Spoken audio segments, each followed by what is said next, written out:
शासन के स्कूल शिक्षा विभाग द्वारा सरकारी स्कूलों की प्रार्थना सभाओं में मंत्रोच्चार और धार्मिक वंदनाओं को शामिल करने संबंधी जारी निर्देशों का रायगढ़ में विरोध शुरू हो गया है।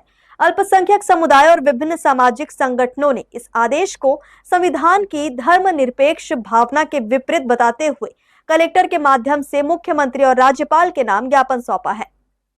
छत्तीसगढ़ के सरकारी स्कूलों में प्रार्थना सभा के दौरान मंत्रोच्चार, सरस्वती वंदना और अन्य धार्मिक वाचन संबंधित जारी निर्देशों का रायगढ़ के अल्पसंख्यक समुदाय और सामाजिक संगठनों ने विरोध किया है। संगठनों के प्रतिनिधियों ने कलेक्टर के माध्यम से मुख्यमंत्री और राज्यपाल के नाम ज्ञापन सौंपकर आदेश में संशोधन और धार्मिक मंत्रों के अनिवार्य वाचन पर रोक लगाने की मांग की है।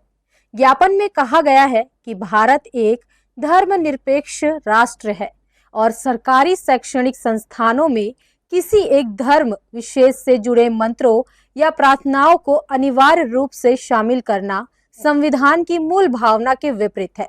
संगठनों का तर्क है कि ऐसे निर्देशों से विभिन्न धर्मों के विद्यार्थियों की धार्मिक स्वतंत्रता प्रभावित हो सकती है और सामाजिक सद्भाव पर भी प्रतिकूल असर पड़ सकता है। छत्तीसगढ़ शासन और केंद्र शासन को राज्यपाल, प्रधानमंत्री के और राष्ट्रपति के नाम से ज्ञापन देने आए हैं, जो कलेक्टर के थ्रू दे रहे हैं कि अभी जो शासन का आदेश आया है कि शिक्षण संस्थाओं में या पाठशाला लगने के शुरुआत में और लास्ट में जो मंत्र उच्चारण करना है वो किसी धर्म विशेष का मंत्र उच्चारण करना है। तो चूँकि वहाँ तो सभी धर्मावलंबी लोग रहते हैं और पढ़ते हैं, तो ऐसे किसी एक ही धर्म का अगर प्रोत्साहन करेंगे तो बाकी लोगों के साथ एक प्रकार से अन्याय होगा।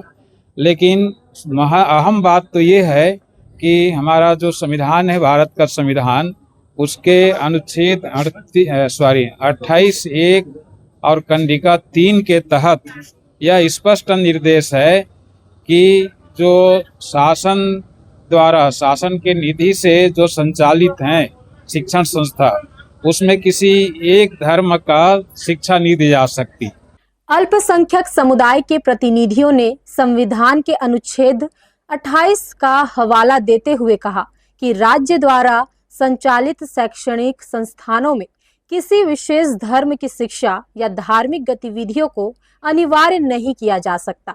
ज्ञापन में स्कूलों में राष्ट्रगान, राष्ट्रगीत और महापुरुषों के जीवन मूल्यों के अध्ययन को जारी रखने पर सहमति जताते हुए धार्मिक मंत्रों के वाचन संबंधित प्रावधानों को हटाने की मांग की है।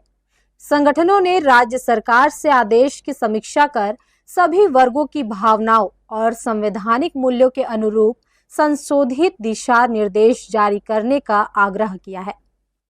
हर्ष न्यूज के लिए देवेश देवांगन की रिपोर्ट।